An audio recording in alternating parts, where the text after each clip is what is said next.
9th സ്റ്റാൻഡേർഡിലെ prism എന്നുള്ള ചാപ്റ്ററിലെ 8ാമത്തെ പ്രോബ്ലമാണ്. Problem ഇങ്ങനെയാണ്: 2 identical prisms with right triangle as bases are joined to form a rectangular prism as in the picture below. ഒരു right triangle base ആയിട്ടുള്ളൊരു prism കാണാൻ പറ്റും. ഇങ്ങനത്തെ 2 എണ്ണം ചേർത്ത് വെച്ചിട്ടാണ് ഈ ഒരു റെക്ടാങ്കുലർ പ്രിസം ഉണ്ടാക്കിയിരിക്കുന്നത്. ഓക്കെ, നമുക്കിവിടെ ഇങ്ങനെ ഇതുപോലത്തെ ഒരെണ്ണം കൂടി ചേർത്ത് വെച്ചാൽ കണ്ടോ ഇതുപോലെ ആവുമല്ലോ.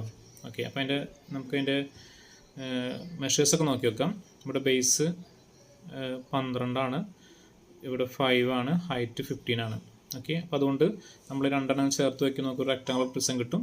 അതിൻ്റെ ഷേപ്പ് ഇങ്ങനെ ആയിരിക്കും. അതിൻ്റെ മെഷേഴ്സ് എന്ത് വരിക? ഇവിടെ ഹൈറ്റ് 15 വരും, ഇവിടെ 12ഉം 5ഉം 12ഉം വരും.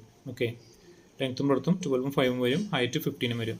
നമുക്കിവിടെ കണ്ടുപിടിക്കേണ്ടത് ഇതിൻ്റെ what is the total surface area of the rectangular prism എന്നാണ് കണ്ടുപിടിക്കേണ്ടത്.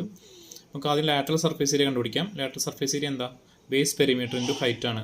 Base perimeter into height 34 into 15. അപ്പോൾ എന്ത് വരും? 510 cm² ആണ് അതിൻ്റെ എന്ത് വരുന്നത്?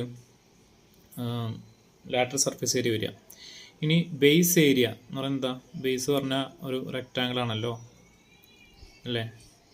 ഓക്കെ, അപ്പോൾ അതിൻ്റെ എന്താ ബേസ് ഏരിയ 12 ഇൻറ്റു 5 ആണ്. ബേസ് ഏരിയ എന്താ വരിക? 12 ഇൻറ്റു 5 16 cm² വരും. ഓക്കെ, അപ്പം മുകളിലും താഴെയും എന്താണ് ബേസ് ഏരിയ നമ്മൾ ആഡ് ചെയ്യണം. ഓക്കെ, ഇതിൻ്റെ കൂടെ ലാറ്ററൽ സർഫേസ് ഏരിയയുടെ കൂടെ ടോട്ടൽ സർഫേസ് ഏരിയ വരുമ്പോൾ വരും 510. ലാറ്ററൽ സർഫേസ് ഏരിയയുടെ കൂടെ എന്ത് ചെയ്യണം? ഈ 60 + 60 2 ബേസും കൂടി ആഡ് ചെയ്യുമ്പോൾ നമുക്ക് എന്ത് ചെയ്യും? ടോട്ടൽ സർഫേസ് ഏരിയ കിട്ടും. അപ്പോൾ 550 + 60 + 60 120 എത്ര വരും?